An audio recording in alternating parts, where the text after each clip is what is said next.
Good morning. It's October 14th. This is To My Liberal Friends. Well, we hear a lot of talk from Democrats and liberals about the weaponization of government. And it seems they have short memories.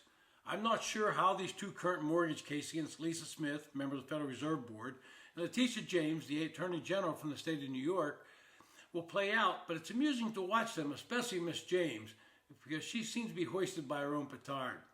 Letitia James campaigned to be the AG of New York by promising to go after Donald Trump. That alone should have been a disqualifying factor because she had no access to any evidence of wrongdoing by the former president, but she thought it would be good political fodder in her campaign. If this was some normal political office, it might have been okay, but this was for the chief prosecutor office of the state of New York, and she was going after then a private citizen. Immediately upon being elected, she charged Trump with mortgage fraud. She ignored that the lender, Deutsche Bank, looked at the assets of the Trump organization provided, devalued some of them, made the loan on their terms, the loan was paid off, and everyone involved was happy. But Ms. James claimed that Trump inflated the value of his assets. This alone would be difficult for her or anyone else to prove, and the lender was satisfied with the value of the assets. So where was the crime? Because the case was brought in New York City, a deeply Democratic stronghold, she was able to get a conviction, and the judge in the case, Arthur Engoron, stated up front that he thought Trump was guilty, and then ordered Trump to disgorge $464 million. It should be noted that Judge Engoron's daughter is a Democratic activist and fundraiser and was raising money off the Trump trial. Judge Engoron relied on a tax assessor's value of Mar-a-Lago as opposed to what the property would bring on the open market. I suggest that everyone who thinks Trump was guilty should pay property taxes not on the assessed value, but on market value. I'm betting nobody wants to do that. Later, the New York Appellate Division eventually voided the financial penalty as excessive. Now we have Ms. James under indictment for things similar to what she accused Trump of doing, falsifying mortgage application documents. Well, Democrats used the justice system to attack Trump as well as some of his allies consistently. The entire Russia collusion hoax was a use of judicial resources to attack Trump for political reasons. The trial in Atlanta had the DA removed for ethics reasons. And that brings us to the latest abuse by the Democrats.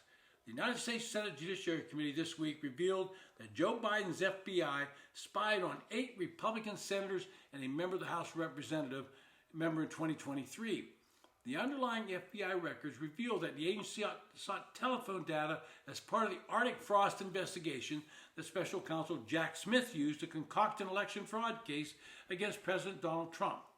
Although the indictment was ultimately dismissed when the president was reelected in 2024, Smith expended the resources of the federal government for 2 years investigating the president in search of a federal crime. Well, Jack Smith's indictment charged Trump with obstructing the election certification process on January 6, 2021. The senators being monitored, all Republicans and supporters of Trump. The data revealed the telephone numbers the elected officials called, the dates of the calls, and the duration of the calls made by Senator Marsha Blackburn, Senator Lindsey Graham, Senator Bill Hagerty, Senator Josh Hawley, Senator Ron Johnson, Senator Cynthia Lummis, Senator Dan Sullivan, Senator Tommy Tuberville, and Representative Mike Kelly from Pennsylvania in the wake of the 2020 election. It's difficult to envision a world in which Joe Biden, his Attorney General, and his FBI Director were unaware of these escapades by Bureau agents.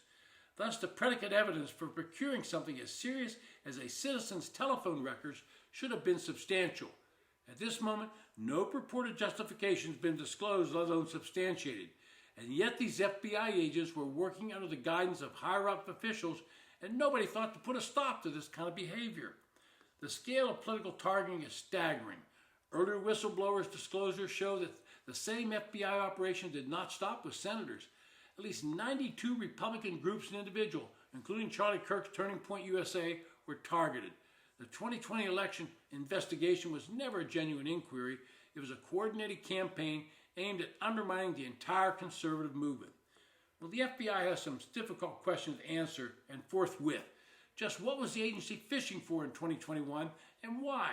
Who authorized the request for this kind of telephone data? How far up the chain of command at the FBI, DOJ, and White House did the knowledge, authorization, and directives go? What was the basis for targeting these individual senators and representatives? What particular crime in the Federal Criminal Code did the FBI think that people's duly elected representatives had committed to justify such a gross invasion of their privacy? Significantly, Did the agency learn anything from its failed scorched earth campaign against Trump and his allies? If so, what is the FBI doing to ensure abuses of this nature are not repeated? So when you hear Democrats talking about Trump weaponizing the judiciary, you should be asking them, why did they not object when similar actions were being taken by Democrats when they were in power? I think they were all mute on that. This has been To My Liberal Friends. Thanks for listening.